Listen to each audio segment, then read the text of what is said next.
The Terrible Old Man by H.P. Lovecraft.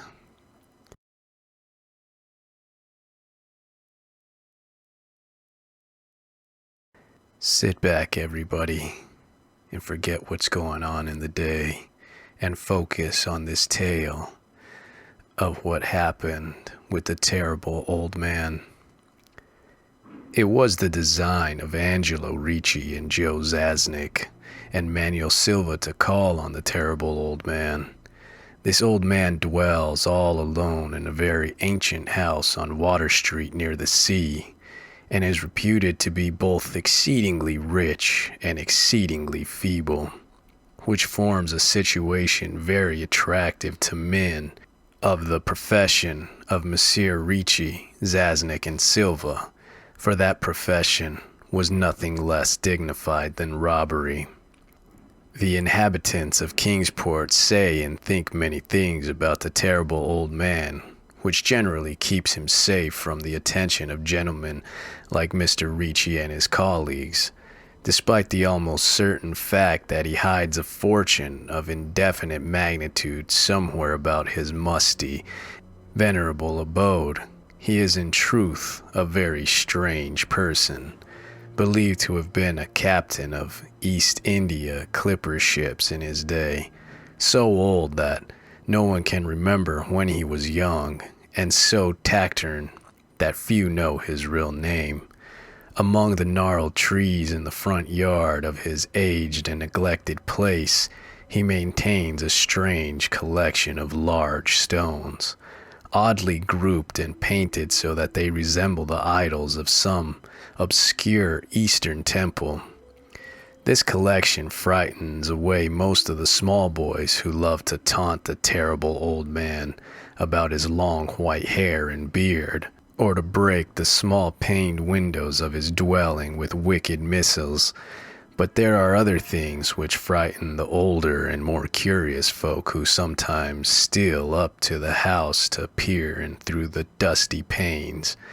These folks say that on a table in a bare room on the ground floor are many peculiar bottles, in each a small piece of lead suspended pendulum-wise from a string, and they say that the terrible old man talks to these bottles, addressing them by such names as Jack, Scarface, Long Tom, Spanish Joe, Peters, and Mate Alice, and that whenever he speaks to a bottle, the little lead pendulum within makes certain definite vibrations, as if in answer. Those who have watched the tall, lean, terrible old man in these peculiar conversations do not watch him again. But Angelo Ricci and Joe Zasnick and Manuel Silva were not of Kingsport blood.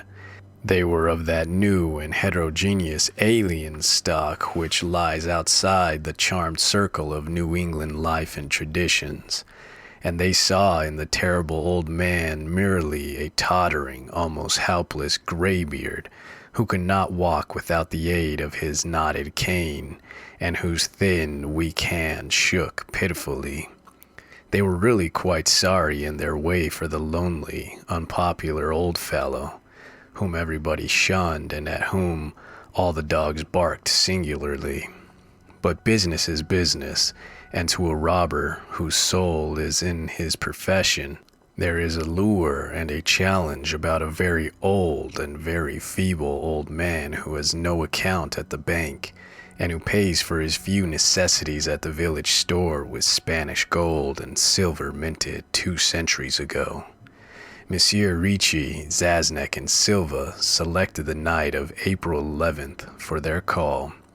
Mr. Ricci and Mr. Silva were to interview the poor old gentleman, whilst Mr. Zasnick waited for them and their presumable metallic burden with a covered motor car in Ship Street, by the gate in the tail rear wall of their host's grounds.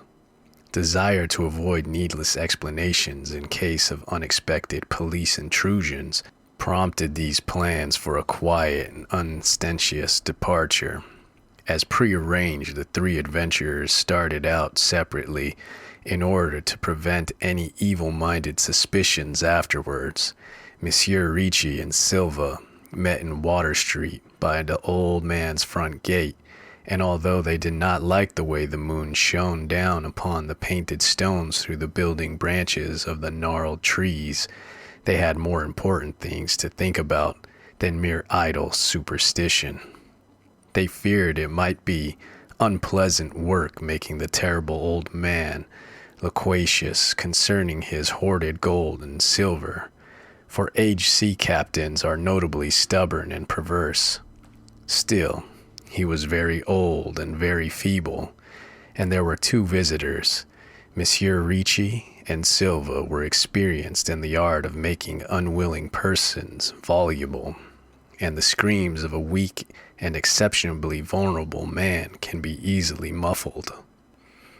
So they moved up to one lighted window and heard the terrible old man talking childishly to his bottles with pendulums.